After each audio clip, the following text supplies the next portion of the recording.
will continue our proceedings. But before that, we would appreciate it if our religious leaders offer prayers. Imam Jallo, you have the floor, please. Bismillahirrahmanirrahim. Alhamdulillahi Rabbil Alameen. Ar-Rahmanir Rahim. Maliki Yawmiddin. Iyyaka na'budu wa iyyaka nasta'in. Ihdinas siratal mustaqim. Siratal ladzina an'amta 'alaihim ghairil maghdubi 'alaihim waladdallin. Rabbana innana amanna faghfir lana dhunubana wa qina azaban nar. As-sabirina was-sadiqina wal-qanitina wal-munfiqina wal-mustaghfiruna bil-iskhar.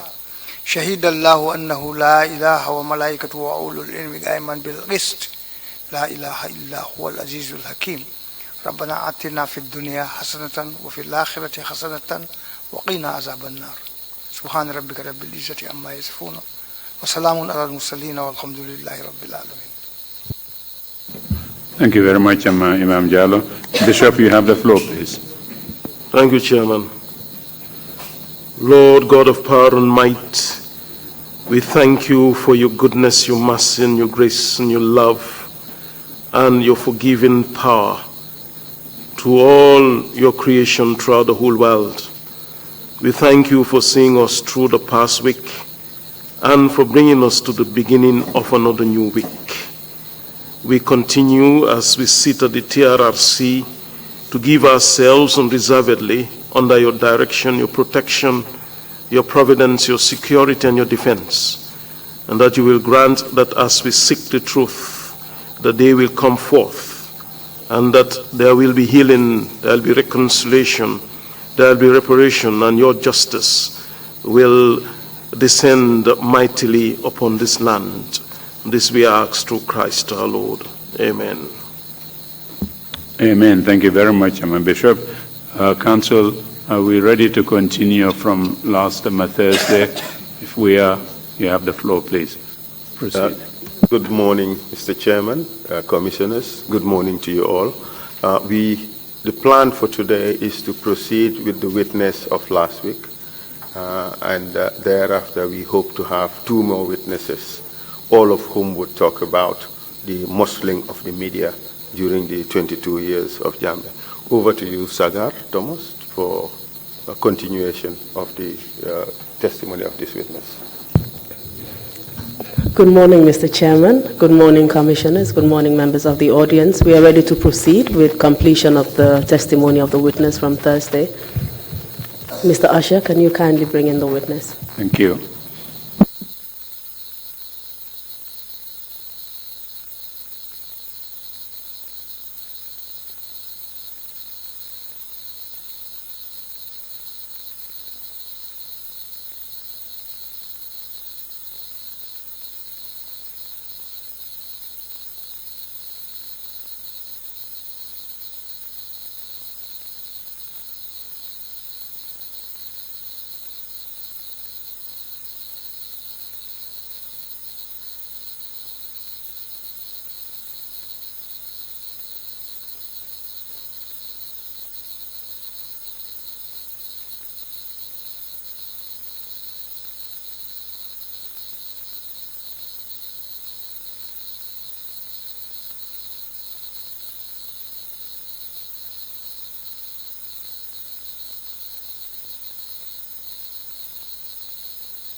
Good morning, Mr. Witness. Good morning. I hope you had a good weekend. Yes, indeed I have. Are you ready to complete your testimony today? I am. May I remind you that you are still under oath and you're still under a duty to tell the truth to the commissioners. Before we proceed with the rest of your testimony today, I will give you a brief recap of your testimony on Thursday afternoon and an overview of the remaining areas you are expected to cover today. All right. On Thursday, you started by telling us about your biographical information And as a young journalist with the Daily Observer newspaper, you took us through the beginning of your career and shared with us some of your challenging experiences on the job, the political interferences at the Daily Observer newspaper at the time, incidents of intimidation and harassment, the death of Deida Haidara, and the procession protesting against his killing organized by the GPU soon thereafter, the consequences of that protest, which led to the suspension of Ndaita Fasose, the then editor-in-chief of the paper, and your ultimate resignation, not only from the paper, but your career as a full-time active journalist, because you felt you could not practice your profession properly and independently. You also gave evidence on how you joined the RVTH soon thereafter as a communications officer, and ultimately, the ghost of your past haunted you there, leading ultimately to your unlawful arrest, detention, and torture at the hands of the NIA and the military as a result of the Freedom newspaper saga. You testified about the panel of investigators who interrogated you about your involvement with Freedom newspaper and accused you of being an informant and the prime suspect in respect of an article about the ex-president Jammeh's late mother, Asombi Bojang. You told us after that that even after the panel exonerated you and recommended your release, Musa Jammeh, who was not part of the panel, walked into the room and recommended that you were the main suspect and, walked into the room and commanded them to detain you because he had prematurely informed Jammeh that you were the main suspect and could not go back to him with a different story. Before you ended your testimony, you started testifying about your encounter with the same Musa Jammeh and Ismaila Jammeh, who were leading a group of soldiers called the Junglers, who were the personal torturers and hit squad of the ex-president Jammeh. During today's testimony, we will focus on the details of your night of terror with the Junglers, what happened after your torture, your unlawful dismissal from RVTH after you were tortured, and how you spent your remaining days in detention at the NIA, even though you had no reason to be there in the first place. Your eyewitness account of others who were detained and tortured at the NIA during your time there, your eventual release, and the impact of all this on your life. The commissioners will also have an opportunity to question you after you finish your testimony, and you will also have an opportunity to give any last words you would have for the Gambian public. Is that understood? Yes. Are you ready to proceed with your testimony? I am ready to proceed. Very well. It is correct that after you refused to change your statement and confess to being the Freedom informant to reflect what Musa Jammeh told ex-president Jammeh, he promised to give you the VIP treatment. Is that correct? Very well. What did you understand by the VIP treatment? Well, at that point, I know very well that it was not going to be something nice, because since I refused to accept what he wanted at the time, I know the VIP treatment will not be something nice. But I don't know exactly what it was going to be. Kindly draw the mic closer to you so that we can hear you properly. Do you know what the VIP treatment entailed? Yes, I later knew what it entails, but when he just informed me at the conference room, definitely I don't know, but I know for certain it's going to be something harsh. And you will later tell us what that VIP treatment entailed, of course. Yes, when he promised that he was going to give me a VIP treatment if I don't change my statement, and I still maintain that I'm not going to change the statement, because what they are accusing me of, I don't know anything about it. So he asked the other officer, that's Ismaila, to escort me downstairs for a VIP treatment. I followed them, that's Musa Jammeh, Ismaila. We left Tumbul behind. So while we were going down to their torture chamber, the other junglers that we left standing on the corridor followed us. All of them followed us behind the counterterrorism unit of the NIA. When we got there, Musa asked me to sit on the ground, and I complied immediately. It's a ring shape, circular, and molded with bricks. So I was asked to sit there. And then he asked me to remove the suit I was wearing. I was wearing a suit that day. So he asked me to wear this, remove the suit, that's the coat, and I was left with the inner shirt. So again, he repeated that same question in the conference room, whether I'm ready to change the statement, that he was giving me the last chance to comply with him, but I still said no. Go ahead and kill me or torture me, but I'm not going to change my statement. You mentioned that you were led downstairs by Musa Jame, and you mentioned an Ismaila. Who is Ismaila? Ismaila Jame is also accused of being part of the junglers. Currently, he's detained at Yundum Barracks, at the military police at Yundum Barracks, with other junglers as well. My apologies.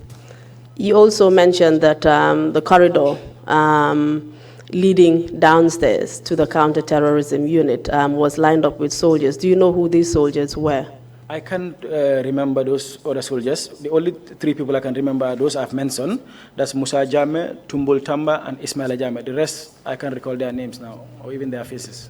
Were these the soldiers who followed you to the torture chamber, which you described? Yes, all of them followed. And this torture chamber was located downstairs behind the counter-terrorism unit? Yes. Behind, it's just a space sort of. Not just space sort of without, it's not concrete, like I mean at the back of the CTU.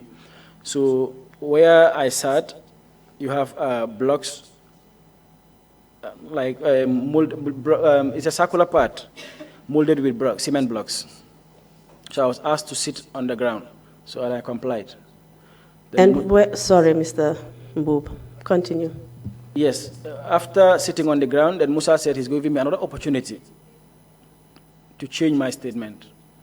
And I still maintain that I was not going to do it. Let him kill me or torture me or release me, but I'm not going to change my statement. And I maintain that statement I wrote in the morning. And these soldiers that followed you downstairs to the torture chamber, where were they positioned whilst Musa Jame was giving you a final opportunity to answer the question he asked you? Whilst I was on the ground and Musa was talking, they all formed that circular shape, all the others. But before then, I saw them. You know, you have flowery trees going towards that place. And in fact, inside that torture chamber, you have flowers also, flowery trees. So while we were going, some of them were cutting branches of those trees, waiting for the next command. You've already mentioned that you did not recognize any of the soldiers, but do you know if they belong to any particular group, these soldiers? You know, the junglers are all from the state guards. All of them are from the state guards.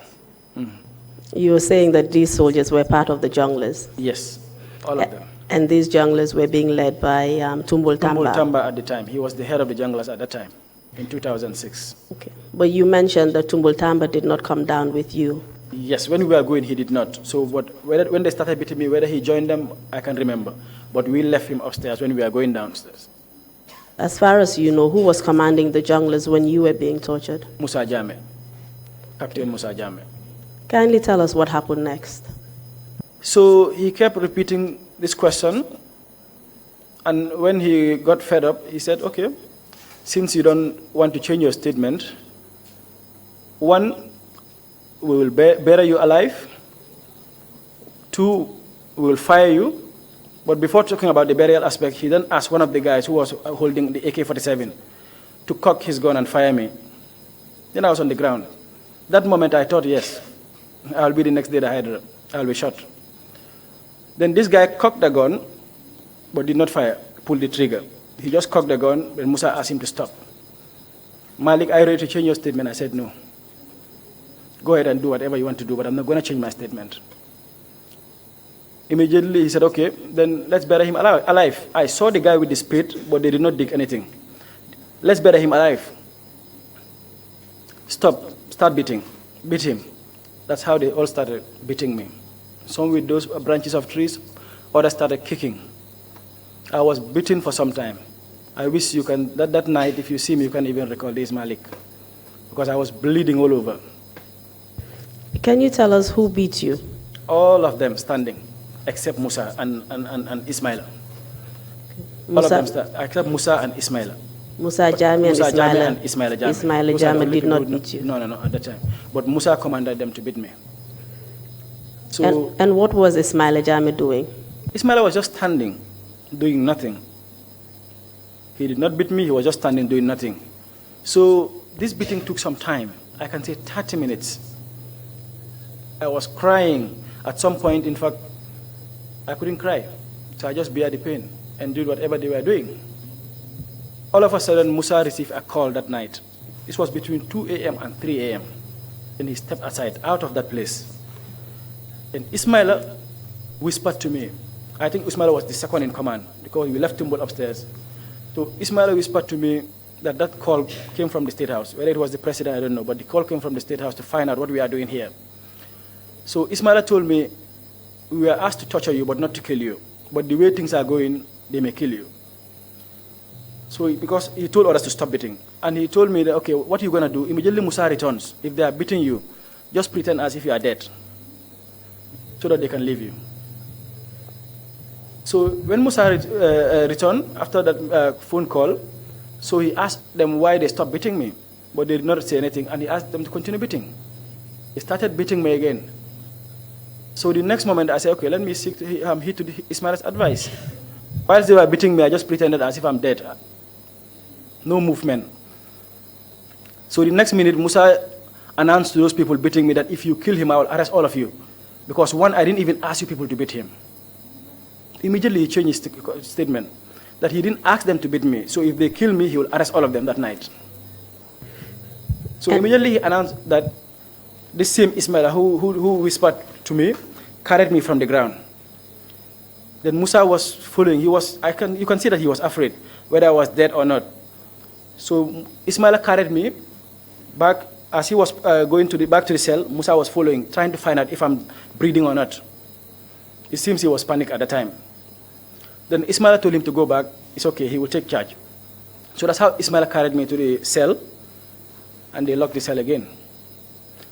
So immediately, after a few minutes, all of them started leaving the NIA headquarters.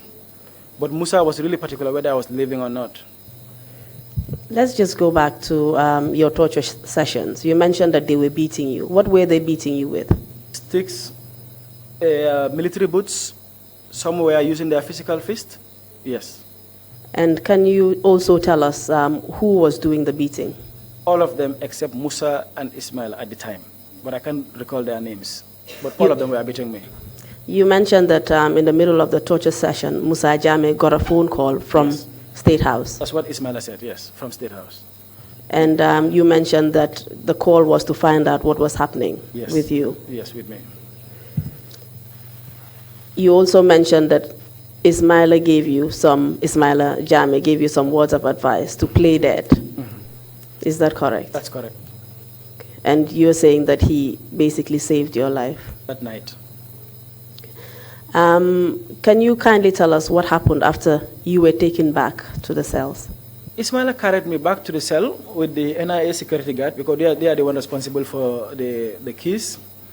So this particular guard, that's the barrister who took me, who asked for me when they came for me initially. So they opened the door, and I was taken back to the cells.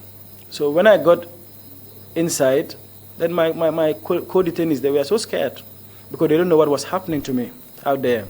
So when I returned, they saw blood all over my body. So they were really scared. For them, they are thinking that, okay, it's going to be one after the other. So they will call another person next. But luckily for them, none of those people I was with in the same cell were called. They called the next person in the other cell. That's Babukar Sanyang, commonly known as Star. Star Sanyang is a businessman engaged in printing business at Serekunda. This guy was doing well in those days. Then these were the major printers in town. So he was also arrested in connection to the Freedom Newspaper saga. So Babukar was called upon from the other cell, and he was also tortured.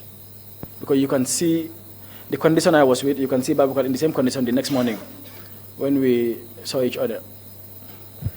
You mentioned your condition. You said you were bleeding. Can you tell us what caused the bleeding and what injuries you had on your body? Up until today, 13 years after the incident, if I remove my clothes, you will see lacerations all over my body. Apart from my face, from my ears, everything down. And up till now, if I remove the cloth, you will see the torture marks are still there, visible.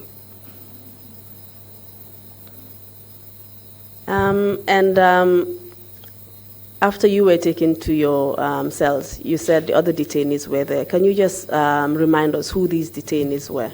Pamodu Fall of GRTS at the time, anchoring sports news. Then you have Wuraba.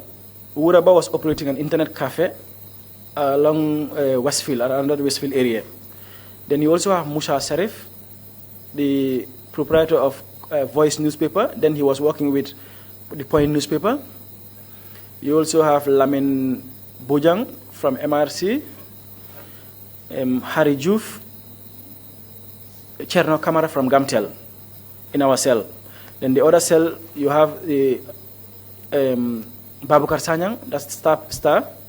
Then you also have Yoruba from MRC, Fakeba Sise from MRC, and Lamin Dabo, all of them from MRC in the other cell. And on that particular night, you mentioned that after your torture session, Babukar Sanyang was also tortured. Was also tortured that night. Was he the only one that was tortured? Yes, that night. We were the only two who were tortured that night.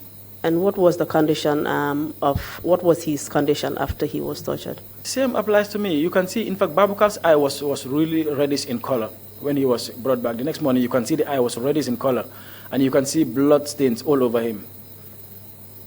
And regarding the condition of your own body, can you make an undertaking to perhaps take a picture and send it to the commission of the state of your body so that we can add it to the record? The marks that are visible now, I can take a picture and send it. Thank you very much.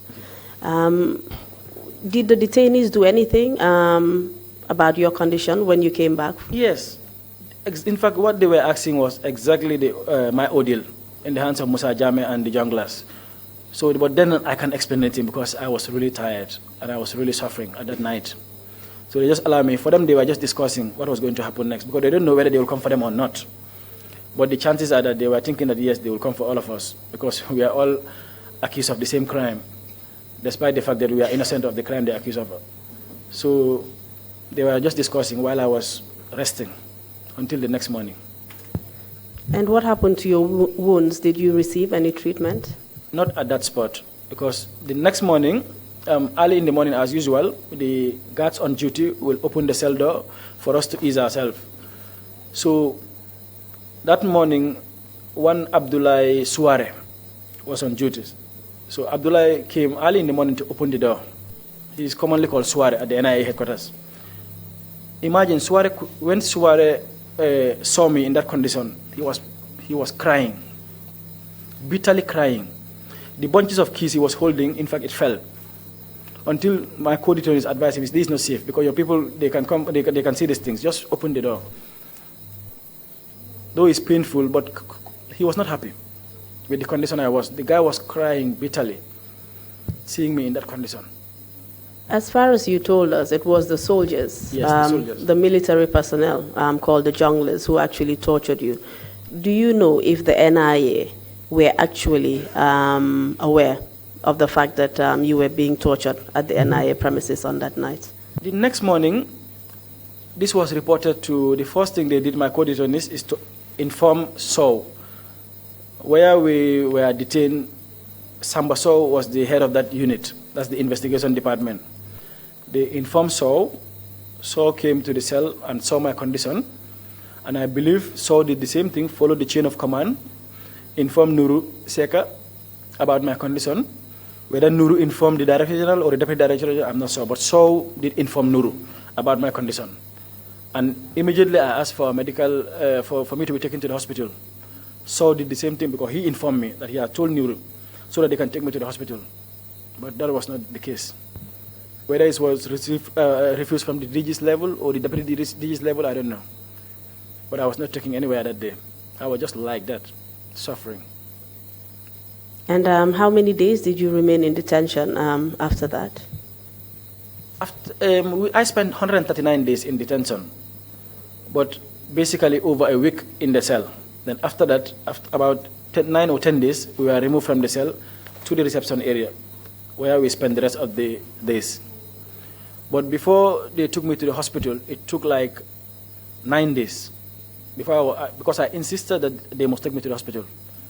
At the end, they took me to the military clinic, not the main teaching hospital, RVTH, no. I was taken to the military clinic, and all I got at the military clinic was the usual paracetamol. And where was the military clinic? Just behind the accident and emergency, next to the accident and emergency unit of RVTH. Did they treat your wounds there? They did not. And looking at the close proximity of the military clinic and RVTH, why do you think you were not taken to RVTH? Well, they were hiding me from the public because they don't know, because at first they denied having me at the NIA. One, because when my family came visiting for me, they said Malik is not here. It took them about 2 weeks before they know, yes, I was detained at the NIA. So, and being a journalist at the time, they know that journalists will be interested in my case. So to avoid that, they took me to the military clinic, not RVTH. And the only treatment you got there was painkillers? And again, when I was going, yes, painkillers. When I was going, because you know, the coat, because they asked me to wear my coat so that those lacerations will not be shown, the torture marks, so that it will cover those things. So I was forced to wear my coat before leaving the NIA premises. Despite your wounds, yes. You were forced to wear that coat? Coat, yes. To disguise your appearance? That's it. What happened after that? Were you taken back to the NIA? Yes, in fact, before they took me to the hospital, something happened. That's the dismissal. Because I was tortured on the 26th. Then on the 29th, I was escorted to RVTH. When I was going, I don't know the reason why I was escorted. They just took me to the RVTH. That's 3 days after my torture. When I got to the RVTH, I met the acting chief medical director, Dr. Malik Njai. Also present was the PRO at the time, Babu Kangom, and then the administrator, Mrs. Correa. When I got to the hospital at the admin building, I was handed a dismissal letter. 3 days after I was tortured. Basically 4 days when I was arrested. And while I was being dismissed, then the investigation was on. Nothing was concluded. I was not charged. I was not taken to court, but dismissal came while the investigation was on. So you were taken to the RVTH, not for medical treatment, but actually to inform you that you were being dismissed from the service? That's it. That's the 29th of May. I was dismissed from the service. And at that point, when you were taken to the RVTH, because this was just a couple of days after your torture, what was your condition and your appearance like? Because when I got to the hospital, because this time around it was at the hospital, my colleagues, they were shocked, but they cannot do anything. You know, then you don't even come close to me. You can see them from the distance. Everybody was looking at me.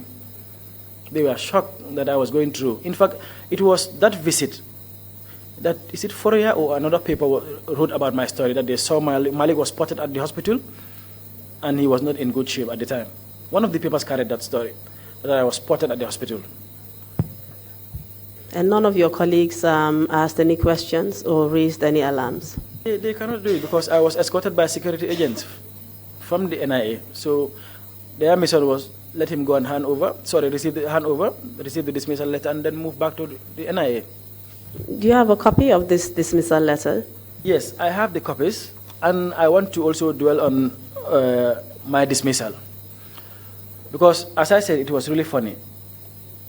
During the interrogation process, they didn't even wait for them to conclude their findings and to know my fate. I was reliably informed at the hospital that the directives came from the Office of the President to dismiss me. The Office of the President, I believe they wrote to PMO. PMO wrote to the Minister of Health, which is the line ministry of the hospital, informing them of the same decision. But funny enough, PMO's letter, signed by one J. Belfort, stated that they concurred with the directives to dismiss me. Because I believe the PMO should be an independent body. Investigations were on, so what was the basis of my dismissal? I was dismissed without any basis, and the PMO concurred with the presidency to dismiss me. They wrote to the Permanent Secretary, Minister of Health, to inform them of this directive, and the Minister of Health also wrote to the Chairman, Hospital Management Board, that's RVTH, to terminate my services. And this thing happens effective 29th of May. That's the letter from RVTH. But PMO's letter happened just 2 days after I was arrested. That was 26th of May, addressed to the Permanent Secretary, Minister of Health, that they concurred with the decision to dismiss me from the services. Can we have copies of the letters you're referring to, please? Usher, can you kindly get the letters?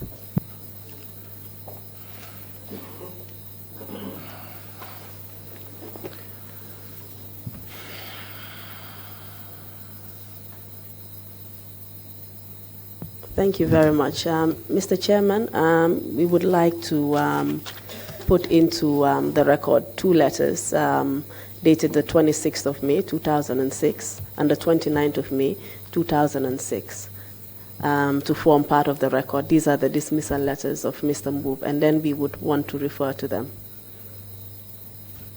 Request them are granted. Thank you. Thank you very much. The exhibit numbers are 0061 and 0062. The letter dated the 26th May 2006 is dated 0061, and the second letter is dated 0062. Thank you very much. Okay. Mr. Chairman, we'll just hand over the letters so that you can have a look at them, and then we would like it back so that I can ask the witness a couple of questions. Thank you.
Counsel, you want to continue, or do you have to have the letters? Yes, please. I would like the we all letters see it? because I need to question the witness on them. Thank you.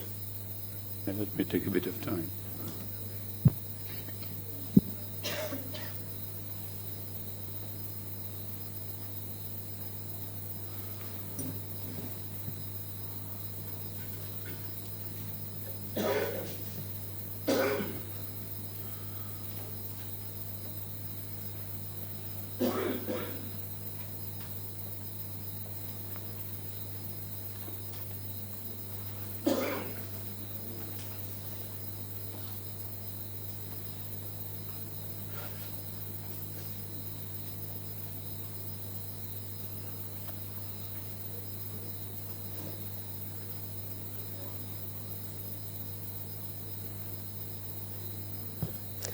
Yeah, Mr. Mboob, just to save some time, I'll just proceed with questioning you about the letters.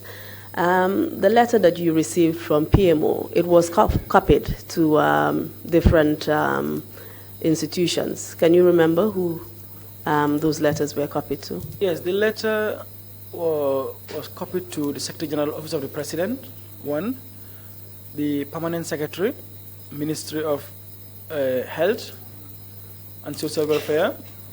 It was also copied to the PS, PMO, and I think they are filed. They are running file.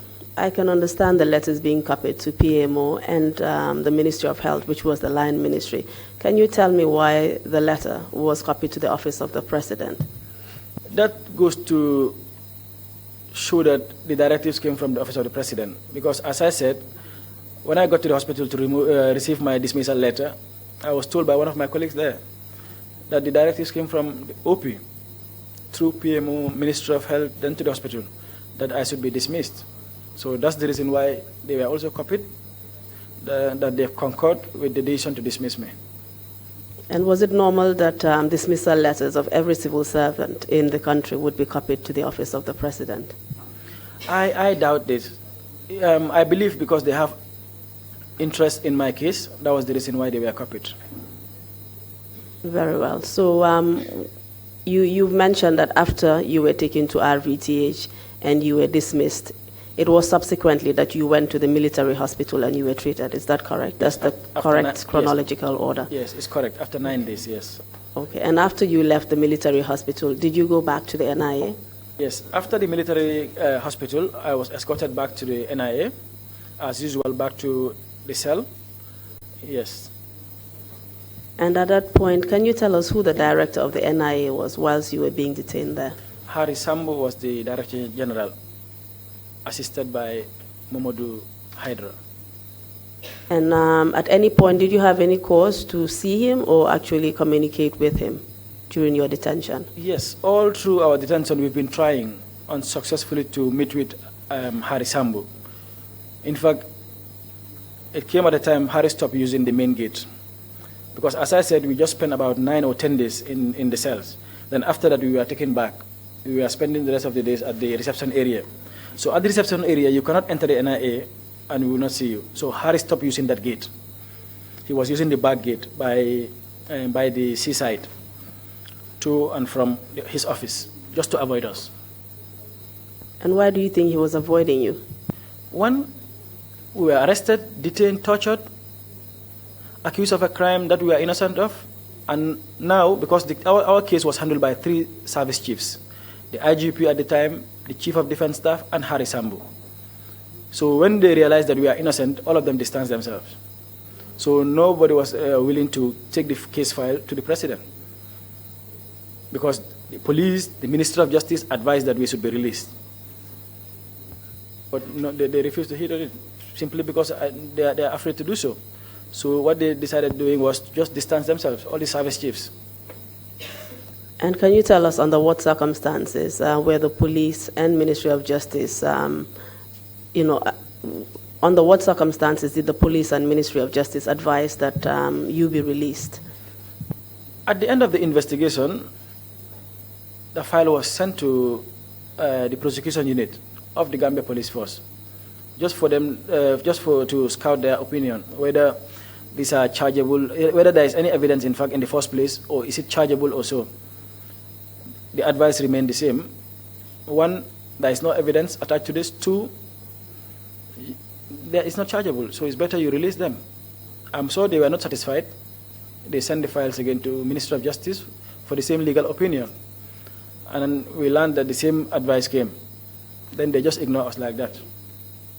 And why do you think they did not, accept the recommendations and release you as per the advice?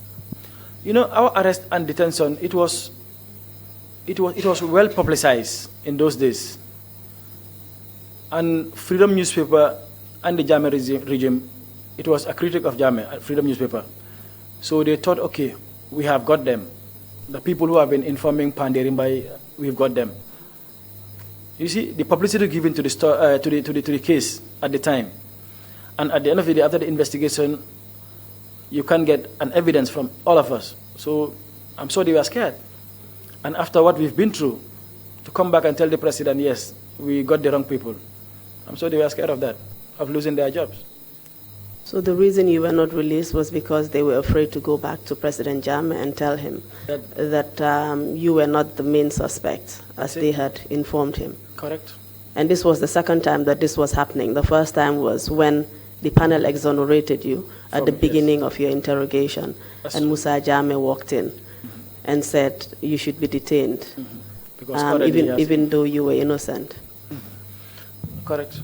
Very well. Let's just go back to RVTH. I just want to make something, I just want to establish something. You had said that you were taken there to receive your dismissal letter. Can you tell us whether or not you actually received any medical treatment whilst you were there? At the RVTH? Yes, at the particular RVTH. Day. There was no, in fact, that was not the purpose why I was taken there. The reason why I was taken is to go and hand over to the public relations officer and receive my dismissal letter and back. So there was no time for that. In fact, I'm sure they would not allow it because that was not the directive given to those who escorted me. So there was no medical attention given to me at the time. Okay, very well. We understand the fact that that was not the purpose of your visit there.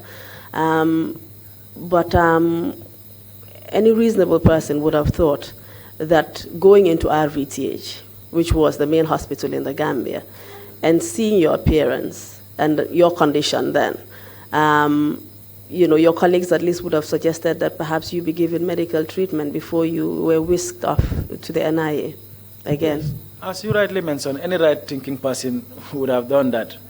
But in this case, that was not the case. I was escorted, received a dismissal letter, and back to the NIA agents. Did your colleagues make that suggestion? Did Dr. Njai make that suggestion, for not. example? They did not. Did you ask them to treat you? I did not at that point. Very well. Let's just go back to your detention at the NIA. When you came initially at the NIA, you mentioned the different people that you were detained with. You again mentioned other people you were detained with. Can you just tell us at what point different detainees left and others came in? Because I believe during your detention, different people came in and out because you were detained there for a long period of time. So just go through with us some of the people who were detained, at what point they left, and if anyone came in, who those people were. Okay, when the whole saga started, I was the first person to be detained. Then that evening, Uraba, Pamodu Fal, Lamin Bojang,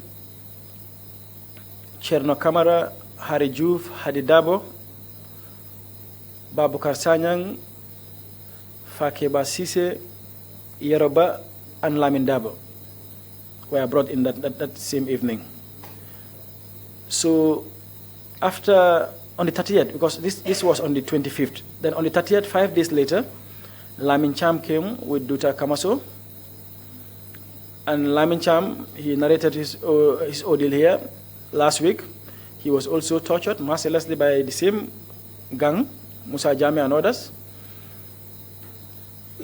Duta Kamaso, then that's in connection to this Freedom newspaper. But while we were there, during these 139 days, I've seen a lot of detainees being brought in and out. Some were detained at the agency. Our case happened 2 months after the March 21st abortive coup of Ndurcham. So during those periods, while we were there, they were bringing in these people in and out, maybe either for further interrogation or all whatnot. The likes of Abdullah Kujabi. Abdullah Kujabi was one time the Director General of the NIA. He was brought in there while we were there many times for interrogation. Tamsir Jase was also brought in. Tamsir Jase was one time Director General of the Gambia Immigration Department. Demba Dem, who was one time a National Assembly member, was also brought in during that period. IEC officials, then Abu Dondenjai was the chairman of the Independent Electoral Commission. So Abu Dondenjai with his commissioners were brought in, like Suleiman Said Mbub, who was one time Minister of Agriculture. Mr. Sane, a commissioner. Suleiman too was a commissioner of the IEC after he was dismissed from being a cabinet minister. So they were also brought in, the IEC officials. They spent some days with us. Also brought in is the current Speaker of the National Assembly, Mariam Dentin. I used to spend the same night with Mariam Dentin at the reception area. She was really traumatized at that time. Mariam Dentin was also brought in. She spent some days with us. And one Madi Sise. Madi Sise used to be an APRC supporter, a businessman, was also brought in during that period. One Sunday, a Nigerian school teacher who was brought in because of, is it examination malpractice? Something like that. And another Nigerian, I can't remember the name, he was accused of being a drug smuggler, was also brought in during that period. So these are the names I can remember for now who were brought in at the time. And from those names, can you tell us if anyone else, apart from Babukar Sanyang, who you earlier mentioned, was tortured? First week, while we were at in the cell, we've been hearing a lot of cries at night. But then we were in the cell, we don't know who actually, but they were bringing people from mile 2. I believe those are the soldiers in the full coup. They were bringing them. That week we spent with them. So that week, like almost every night, they will bring in people, torture them back, but we don't know who. That's the 2006 abortive coup? Yes, 2006. Okay. All right, carry on, please. So these are some of the detainees who were brought in, and some of them they are coming from mile 2, because Mariam Denton she was detained at mile 2, then brought in at the NIA, spent some days with us before she was finally released. Yes. You mentioned that she was traumatized. Can you tell us, what condition she was in? Almost every night, this lady will just, let's say, if the conference room is just next to the Marina Parade. So if vehicles are passing at night, the lady will suddenly wake up and say, Malik, they are coming. I said, who? The junglers. I said, no, it's just the moving vehicles. So perhaps he was also tortured before. What about Lamin Cham? Did anything happen to him? Yes. Lamin Cham, when he came that evening, because the same thing happens to me, when I saw Lamin Fati, who was earlier detained prior to my arrival, I asked Lamin Fati whether, because NIA, everybody talk about torture. I asked Lamin Fati, I hope you are not tortured. Lamin said no, though he was lying, because he doesn't want to just get me scared. So when Lamin Cham also came, I did the same thing. He asked me whether I was tortured. I said no, I was not tortured. So he was escorted home to go for them to search his house. Then the next day, when he was tortured, what he told me was that I wish you informed me prior. The time they escorted me to my house, because they allowed me to have a shower, I would have just killed the fence and left. But you didn't inform me. I said no. If I had done so, you would be scared. Because when I came to Lamin Cham, Fatih did the same thing to me, that he was not tortured, and I was mercilessly tortured, and he also was tortured. And how do you know he was tortured? Lamin was dragged from the reception area, where I was with Duta Kamaso, Buba Jame, and Lamin Bojang. He was dragged from that room.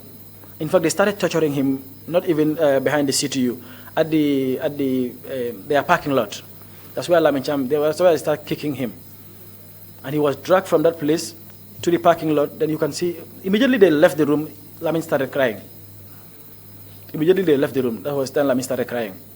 Because they started beating him immediately right from that point, before he got to that CTU building.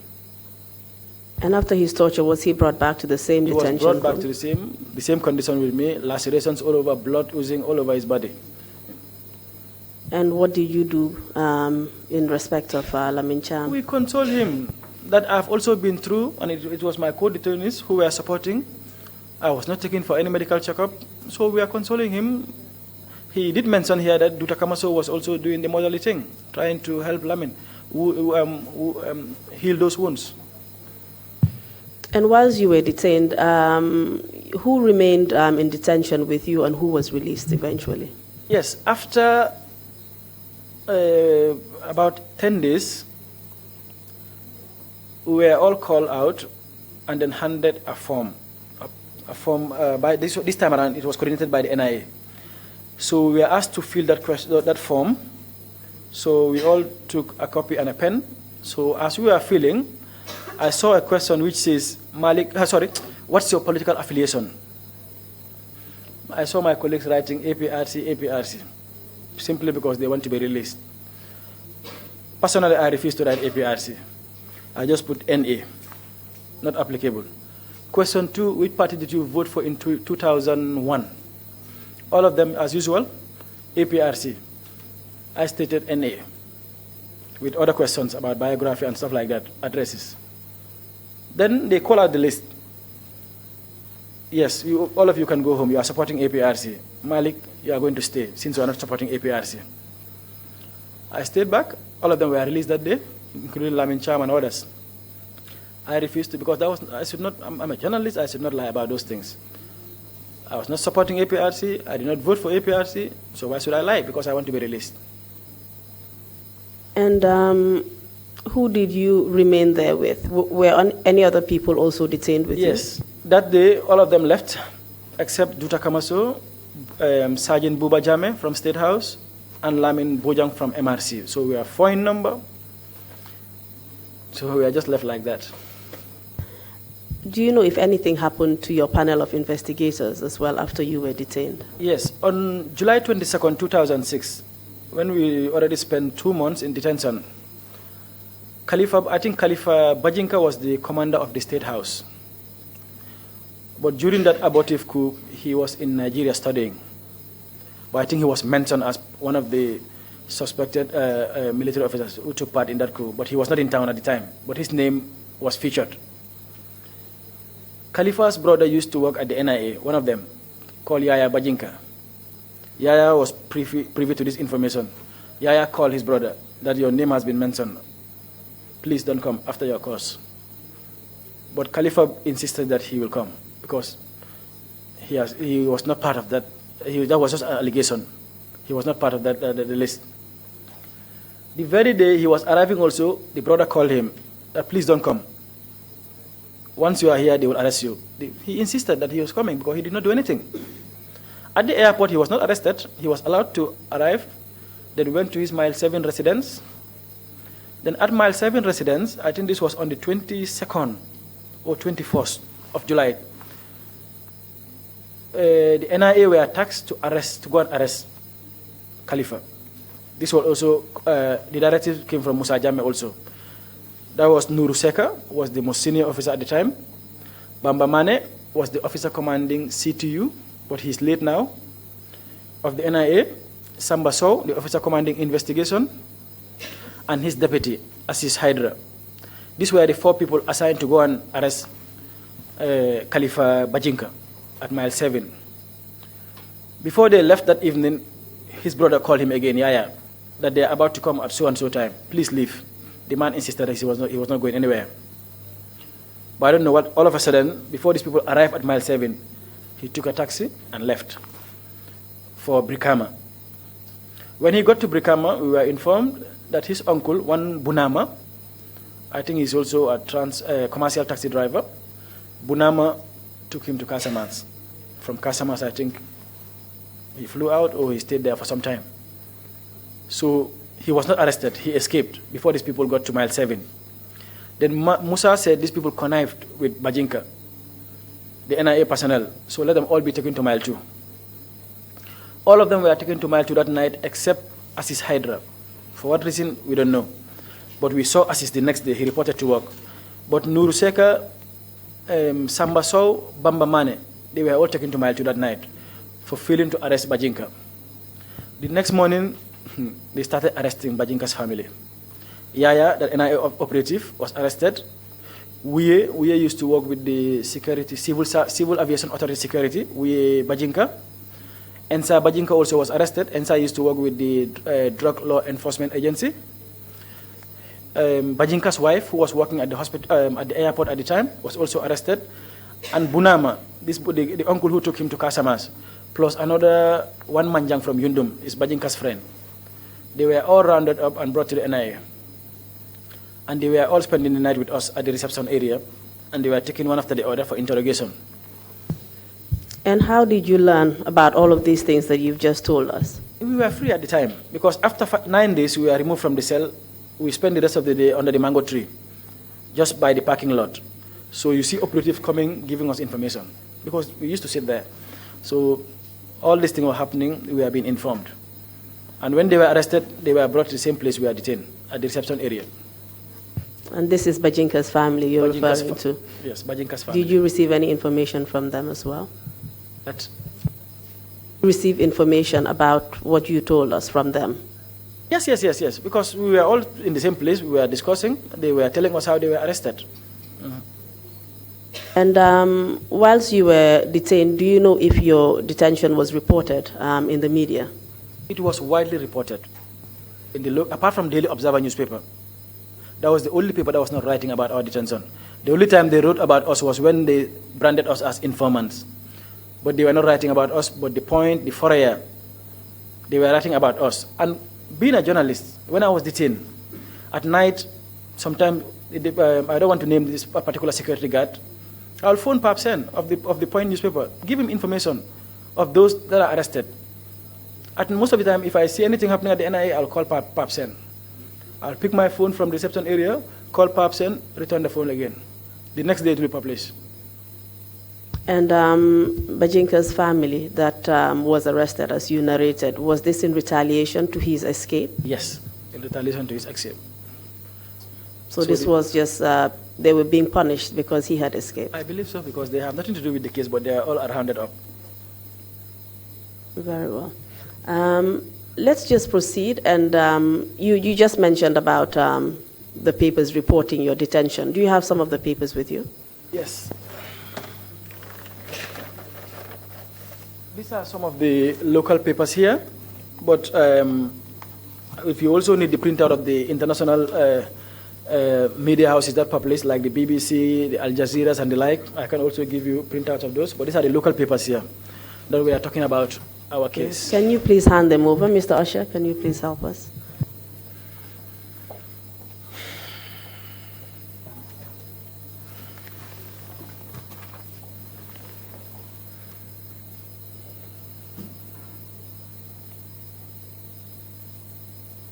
Mr. Chairman, we have two newspaper articles here which we would like to add to the record.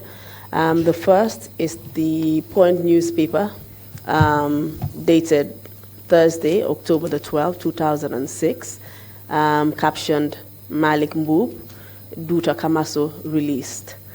The second one is the same Point newspaper, also dated Thursday, June 1st, 2006, captioned Online newspaper hacked, editor smeared, subscribers threatened. And we have another one. Yes, the date is June 1st, 2006. I think I mentioned. And the third newspaper is also from The Point, and it's Monday, August the 21st, 2006, and it also reports the Freedom newspaper saga. 4 still in detention, and the photographs of Duta Kamaso and Malik Mboob are also printed on it. We would like it to form part of the record as exhibits 0063A, 0063B, and 0063C. Thank you. Thank you. Request them are granted. Okay, thank you. Mr. Mboob, let's proceed whilst the commissioners are looking at the newspaper articles. Your detention continued. You have already mentioned that you were held in custody for over 4 months, and Duta Kamaso was one of those people that you were held in custody with, and that is why it has been captioned in the newspapers.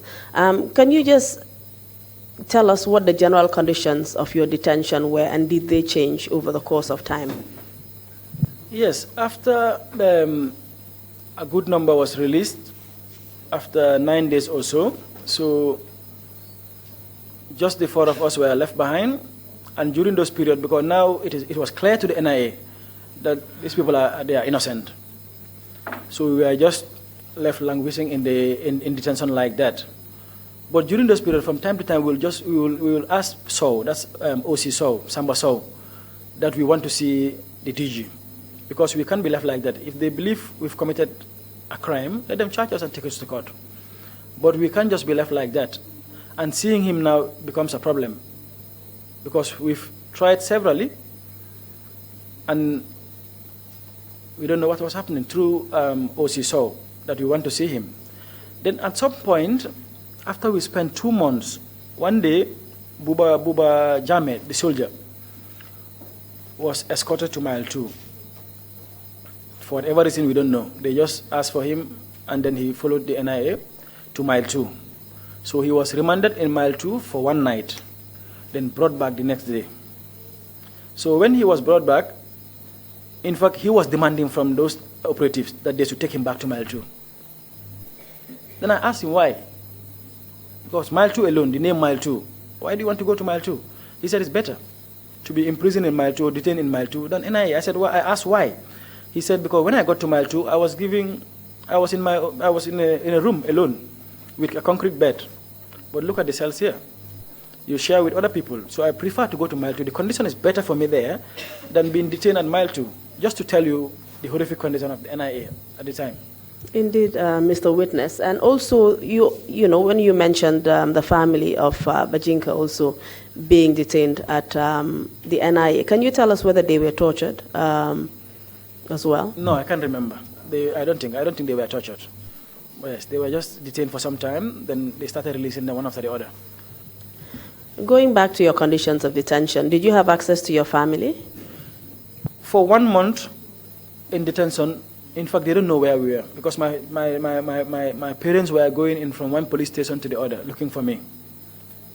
So luckily for me, I don't want to name this security officer at the NIA. We used to live together in Talinding. I told this guy, please inform them that I'm here, and he did so. That's how they came to know about me. So, but then they were told that they should not have access to any visitor. But again, some of them were nice to us. At night, they would allow visitors in. Immediately, it's after 4, 5, 6, when these people have left their management, they will allow visitors. Though they will not allow them to spend much time. They will come spend little time with us at the reception area, then leave. They will bring food for us. But other than that, we are not allowed visitors until the time we left that place. So these were secret visits, basically. Secret visits. It wasn't official. It wasn't official at all. Secret visits. What about the food? What was the food like whilst you were being detained there? At that time, we were informed that what was approved by the NIA management was that each detainee is entitled for $25 per day. And this $25 consists of only lunch and dinner. Lunch is at the Ministry of Justice. After the NIA building, you have the Ministry of Justice. You have food vendors there, where their staff also will go in the during the daytime to go and buy lunch, breakfast and lunch. So that's where we were catered for. They will just go buy a plate of rice. But for me personally and those people, we refuse to eat those food. Then at night, out of that $25, they will just buy a loaf of tapalapa or senfur. Just that. Open the cell, throw it. We will leave it like that. We will not eat those bread. So we are entitled for $25 per day, but no breakfast. So I could remember bringing in my Standard Chartered checkbook. Then I was banking with Standard Chartered Bank. I almost finished my month savings because I was using from that money to cater for myself, buy breakfast, dinner, and lunch. I will withdraw from the amount, give it to either my relatives to go and cash. Then I will leave the cash with the security officers. Anything I want, they will buy for me from any of those restaurants at Independence Drive. So I was using my money to feed myself. The same applies to my colleagues. So are you saying that during those secret visits, your family would also bring you food to eat? Yes. And that's what you were surviving on? Yes, or sometimes I would just use from my little savings, buy food for myself. In fact, it was like a family because we were all eating together, the 4 of us, just like a family. So we'll buy it together. And how did you do that, considering that you were detained? How did you buy food for yourself? No. I was sending the guards on duty at night. So once they withdraw from my account, I will leave the money with them. Then I will ask them whatever I need, and they will go out. But again, it's not for free, because if you send them out, you have to give them something. What about access to a lawyer? Did you have access to one? Yes, after 130-something days, I told my co-detainees that this thing, it's better let's start consulting our families so that they can get us a lawyer, because otherwise we'll just be here like that. Because they will not tell us anything, absolutely nothing. The whole day, we'll just spend the whole day there. They will come to work, they will go back home. You understand? Then one day I told my father, yes, that they need to consult a lawyer. So I think my father also consulted his relatives, so they were able to hire lawyer Edu Gomez. So Edu Gomez took my case to the court, and the same day I was granted I was released by the court. That's the High Court of the Gambia. Released me unconditionally. And was this lawyer Edward Gomez you are referring to? Yes, lawyer Edward Gomez, who was one time Minister of Justice in the former government. And after the High Court ordered your release, what happened to you? Dr. Kamaso was the first person they called to Captain Sen's office, Captain Abdullah Sen. He was the Director of Internal Security at the NIA. So Captain Dr. Kamaso was escorted to his office. Then after some time, she returned and said she has just been released. So we are celebrating with her. In fact, she was in tears that she was going, leaving us behind. A few minutes later, I was also called in to the same Captain Sen's office. So when I got there, Captain Sen told me that yes, I've been released, but he did not mention about court order or anything. We are going to release you today, but please, if you leave this place, Malik, don't tell journalists what transpired here. I told him then I will be arrested because immediately I leave, if they ask me, I'll tell them exactly what happens here. He said, then when you report on bail, we will keep you. I said, no problem. But if I leave this place, whatever they ask me, I will tell them exactly what transpired here. So you were released on bail, is that correct? Yes, on bail. And were you charged with any offenses? I was not charged at all after spending 139 days in detention at the NIA. But yet you were released on bail? Not on bail. The High Court released me unconditionally. Unconditionally. Then, but Captain Sen said they were going to release me on bail. Said that I should report to the NIA the next day, which I did. I reported to the NIA the next day. After 2 or 3 visits, I stopped coming. They asked me not to come again. Very well. And can you tell us, after you were released, what happened? Did anyone contact you? Yes, because my father, his brother, I think those are the people who came for me. So while we were driving back home, before we got to Denton Bridge, I received a call from BBC, Focus on Africa unit, that they learned that I've just been released. They want to interview me. I said, yes, please give me time. I'm on my way going home. But you can call me around 5, 6, then I'll be in a better position to tell you what exactly happened. Then I also received another call. I don't know who gave them my number that I've been released, or even told them that I've just been released, from the US Embassy. A guy called that they are just trying to confirm that I've been released, which I've acknowledged, from the British Embassy. These things all happened before we got to Denton Bridge. And it is correct that during your detention, the international community was very interested in your story, and they had actually been writing about you. Very well. The international community, they've been pressing the government to release all those journalists detained. So what happened when you eventually went home? What did you do? So the next morning, we had a meeting, myself and Ndaitafa and myself. We went to see the High Commissioner, the British High Commissioner, because we were invited for a meeting. So he asked about my ordeal. I've explained everything. In fact, he even told me if I want to apply for an asylum, they will help me. But for reasons best known to me, I said I'm not going anywhere. I am innocent and they need to tell me why I was arrested. I'm not going anywhere. And I refused to ask for asylum from any country. I stayed here despite the fact that I was out of job. It took me like 8 months or so before I picked up another job. So it was so devastating. And also I didn't even mention the impact it had on RVTH, my dismissal. I could remember before being appointed communications officer of RVTH, a lot of media houses were writing negative effects about RVTH simply because one day we say the hospital is without proper medicine. 2, they were accusing some hospital staff of selling blood and the like, negative publicity. But when I was appointed, within 1 year, 5 months, I was able to improve on the communications and public relations needs of the hospital.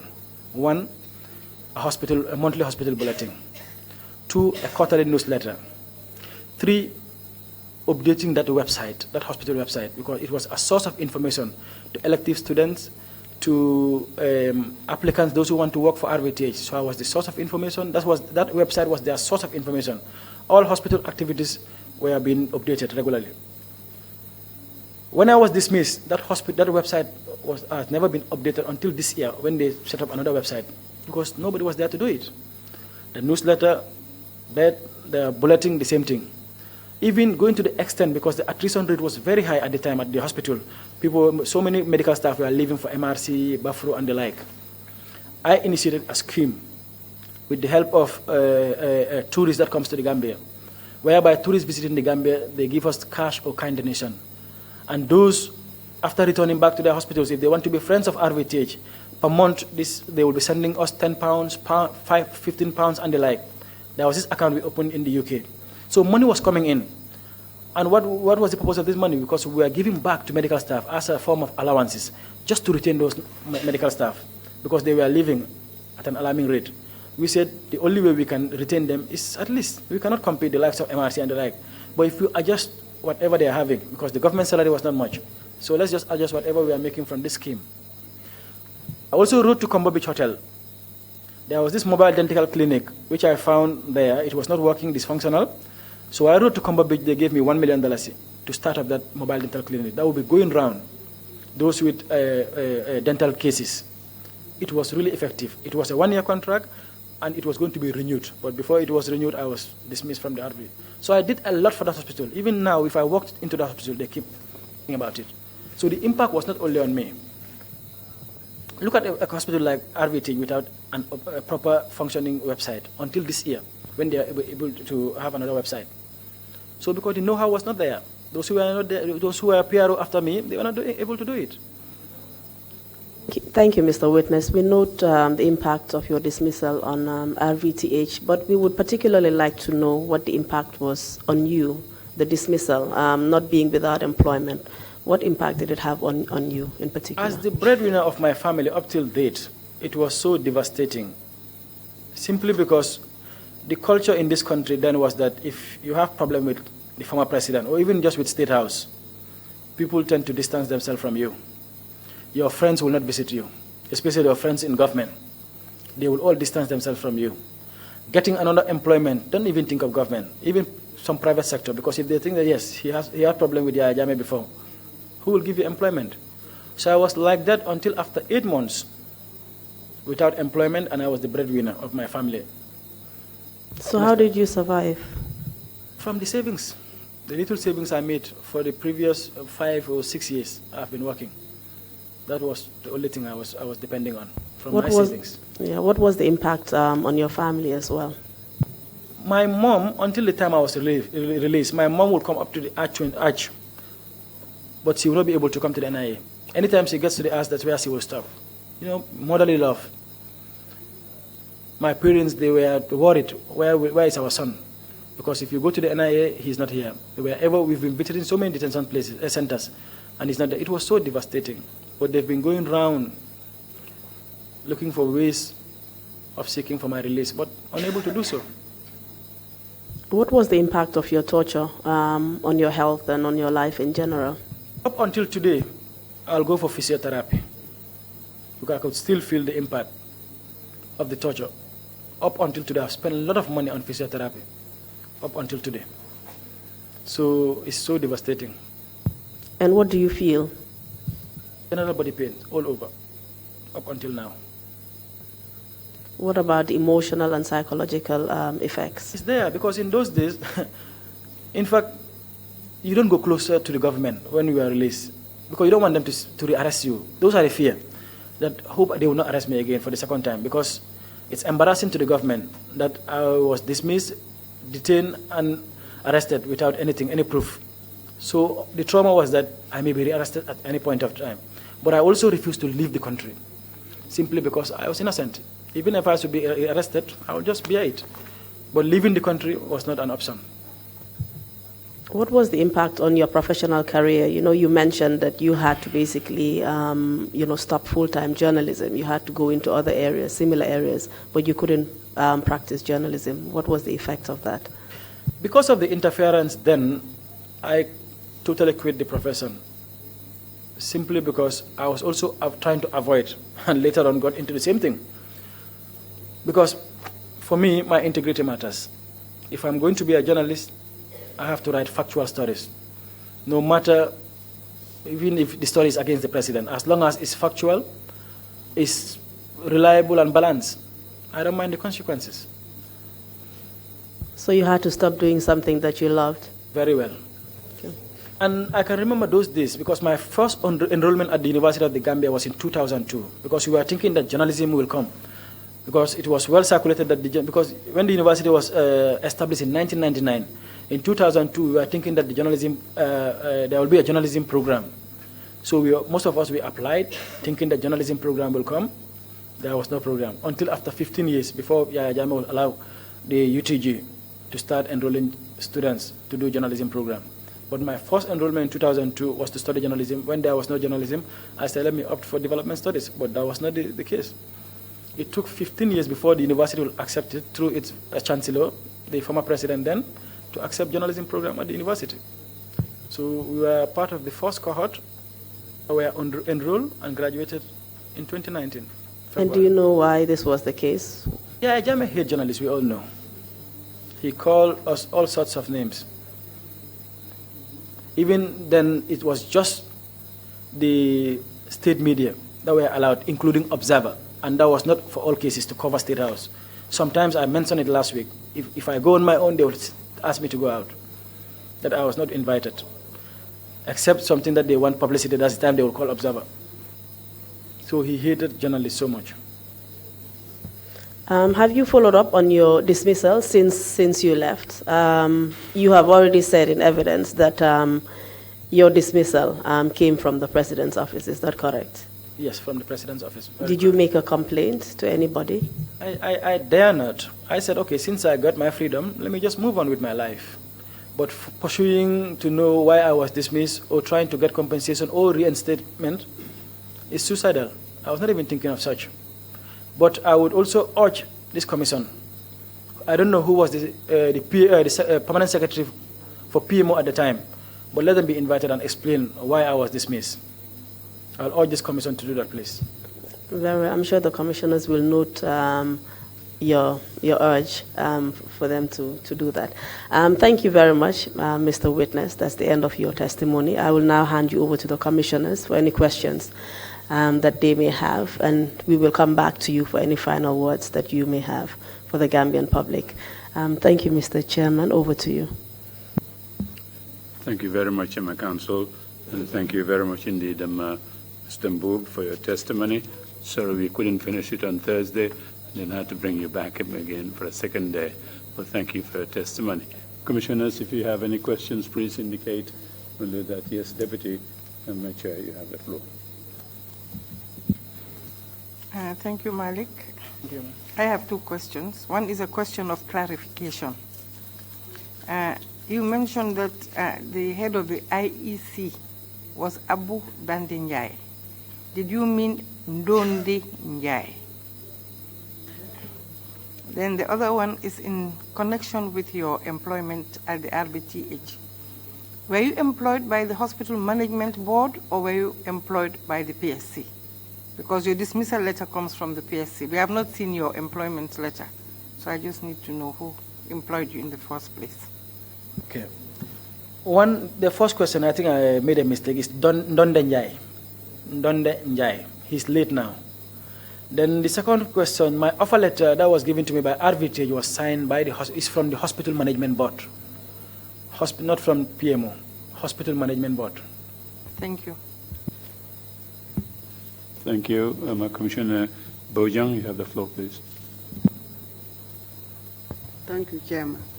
Mr. Mboub, you said the family of Mr. Bajinka were arrested and detained at the NIA. Did you know what happened to them during their detention and how long they were detained there? The Bajinka family, they spent close to 2 weeks with us. For Yaya, I think Yaya was dismissed from the NIA. Bajinka's wife, who was working at the airport, I don't know, and the other brothers, but I think Yaya was dismissed from the NIA. Because you have Yaya, who was working at the NIA, Ensa was with the Civil Aviation Authority as a security officer, then the other one, Ensa was with NDA, then Wee was with the GCA security unit. Whether they were dismissed, I wouldn't know. But they spent some 2 weeks with us before they were finally released. Thank you. Thank you. Thank you. Commissioner Jones, you have the floor. Thank you, Chairman. Mr. Mboub, regarding your dismissal from the IVTH, I would like to know whether your dues were paid after you were dismissed. I think the last salary I received at RVTH was the May salary, the month that I was arrested, because if you could recall, I was arrested on the 24th. And this was during salary period. That was the only salary I received from RVTH. When I was released, I was not compensated. I was not reinstated. Nothing of sort. In fact, no one calls me. with regards to coming back to that, to take up that appointment. My second question is in regards to the final question that was asked by Counsel Jahate. You said upon your release, you went to the British High Commission with Data Fast Source and were given the opportunity to seek for asylum if you would wish, but you decided to turn it down because you wanted to unearth the truth. However, following your release, or following sometime after your release, you decided not to follow up on this issue. I would like to know what changed, because it seemed like you had high hopes at the time of your release, but this dampened down eventually with time. So I would like to know what changed. Was it influence from outside, or was it just your personal decision not to follow up on your issue? I decided that I was not going to follow up simply because I faced the risk of being arrested. Because certainly the presidency would do one, because they were already embarrassed that we were arrested and there was no evidence against us. So following up means at the end of the day, I will just be disappeared one night and no one will trace me again. So when I was given that opportunity at the High Commission, British High Commission, though I thank the High Commissioner, but I said I'm not going to do it. Simply because leaving now would mean that all what they allege against me is true, but I'm not going to leave. Let me just stay. This is Gambia for all of us, and I'm ready to stay, but not to leave. Because you could recall most of the journalists, once they are arrested, once they leave, they always leave the country. But I said I'm not going anywhere. I had the opportunity then, but I decided I'm going to stay here. Maybe one day I'll pick up another job and continue with life. Thank you, Commissioner Imam Jallo. You have the floor. I have a small question for you, but I want to start with sharing your faith. Most journalists in this country have suffered very tremendously from injustice, unfair play, beatings, inhuman behavior meted against them. What advice do you have for young Gambians who are joining our armed forces? Armed forces? To serve, yes, to have the conscience to act only when it is proper and desist from being used by elements who make them torture other people or made injustice to other people who are Gambians like themselves. You know, it's across the board in all disciplines, including the Gambia Armed Forces or the Army. You have the good elements and the bad ones. The same fate that journalists were going through, it was the same fate some soldiers too went through in the hands of Yahya Jammeh. In fact, many a times you will hear the former president saying that he's going to set an example on those soldiers so that no soldier will do the same thing again. Soldiers or the military, some personnel, they really suffered. Some were accused of crimes that they were innocent of. We've seen that in this country.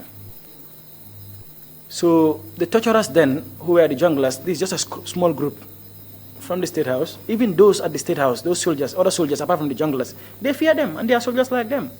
But because they have excessive powers, because these people are close to the president, they can kill, they can do anything for the president. So people fear them. I heard even if they drive in a barracks and soldiers were chatting, they will just, most of them will keep quiet. They fear them. And these are a group of, just small group, our Gambian brothers for that matter. So they too suffered the same fate. And not all of them are bad. These are just certain group that were doing this crime, heinous crimes for the former president.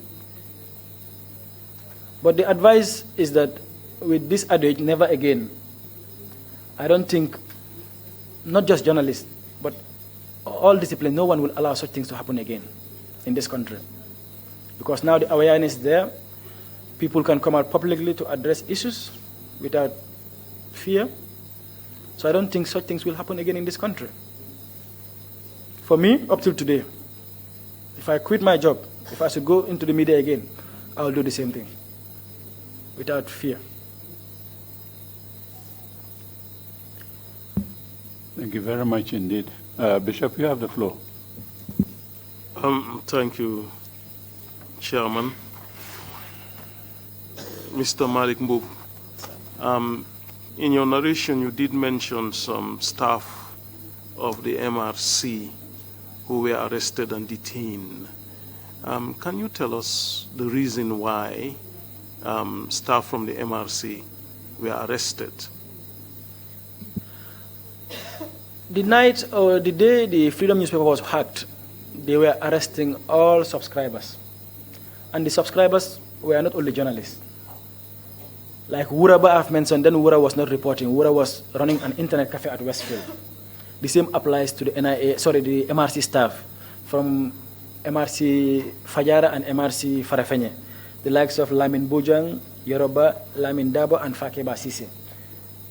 They were all subscribers to Freedom newspaper, and their names were published and branded as informants. That's why they were rounded up, together with those Gamtel staff as well, and Buba Jame, who is from the military. Thank you. Thank you. Thank you. Mr. Mbubu, if you have any closing remarks to make, you may proceed to do so now. Thank you very much, Mr. Chairman, and thanks to all the commissioners for giving me this opportunity to share with the general public. I would like to talk on three major issues. That's one, the need to have strong institutions in this country. Two, this eye service in the civil service. Three, the plight of journalists in this country. One, I believe if the Mile 2 prison, Central Prison, was a strong institution, they would not allow Musa Jame or Tumbul Tamba or anyone to lead soldiers to remove detainees from the cells. Because I believe it's only the High Court who can send detainees to Mile 2. But Musa Jame and his gang were doing this. Anytime they come, they will open the cells for them. I believe maybe some of them, they were not happy, but they cannot do anything at the time. Because if you do so, you will meet the same fate like others. The NIA, again, because prior to this TRRC, many people believed that it was the NIA torturing. Well, it was not. I'm not saying they are not torturing because I've witnessed 2 tortures in the NIA, done by the NIA personnel themselves. Of this Sunday and another Nigerian, I witnessed that. Plus that Ibrahim Kanyi, the youngest detainee in our case. They were tortured by NIA operatives. But over 90% were done by the junglers. If the NIA was a strong institution like the FIB, the CIA, they would say no to it. You can bring people from Mile 2 and use our premises as a torture center. So I think with this new Gambia, whoever is there as the DG, be it immigration, NIA or Mile 2, they should not accept such. Never should they allow people to be detainees to be taken from Mile 2 or to be punished at the NIA center. It's wrong. 2, this has to do with the heads of our parastatal and government, even the ministers. Then, if you have a problem with government, if we receive directives from government, please treat the suspect, the person as a suspect. But once it's a directive and a presidential directive, you are treated as guilty. Whilst you are not. Even before investigation, the way they will treat you is wrong. And this goes to the police then. If we receive directives from OP, it's just like any other complainant. Let them treat it with caution. But sometimes they will presume that, yes, it has to do with the president, extra care must be taken. At all costs, we have to bring evidence. It's bad to fabricate evidences. So many people are languishing in jail because, just like my case, if I should concur with Musa Jame to change my statement, the whole world will know, yes, Malik confessed to the crime, when I was not, when I was forced to do so. So if a suspect is brought, please let them treat the person with care until they were able to get substantive evidence. But because the directives come from OP, we have to use all necessary means to make sure that you are guilty. Finally, I'm not saying journalists were hard hit. We are the only discipline that were hard hit in the former regime. But to be honest, we really suffered. In those days, you don't even think of getting a scholarship, government scholarship, to read at the University of the Gambia if you apply as a journalist. Please, the new government, I'm appealing. So many students are out there at the School of Journalism because then parents were not allowing their kids to join the profession. It's just very few of us. But now you see the number is coming up simply because, yes, we believe there will be no torture again. There will be no arresting of journalists. Yes, you can arrest journalists if they do wrong, but you just not arbitrarily arrest like that. Let them give scholarship to journalists. So many people are out there without scholarship, and they are going through that university program.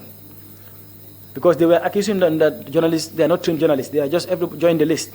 But now they are ready to be trained, and the university is there. The GPU School of Journalism is there. Stratford College is there. Let them give journalists scholarship, especially at the university level. We suffered a lot, and it's high time that we are also considered, just like medical students and those in the law profession. We need to be considered. Thank you. Thank you very much indeed, Mr. Mboob. The Commission will no doubt take note of your suggestions and advice, and we thank you very much indeed for your testimony. If there are no questions, we will take a 30-minute break and come back in 30 minutes. Thank you so much. Meeting is adjourned.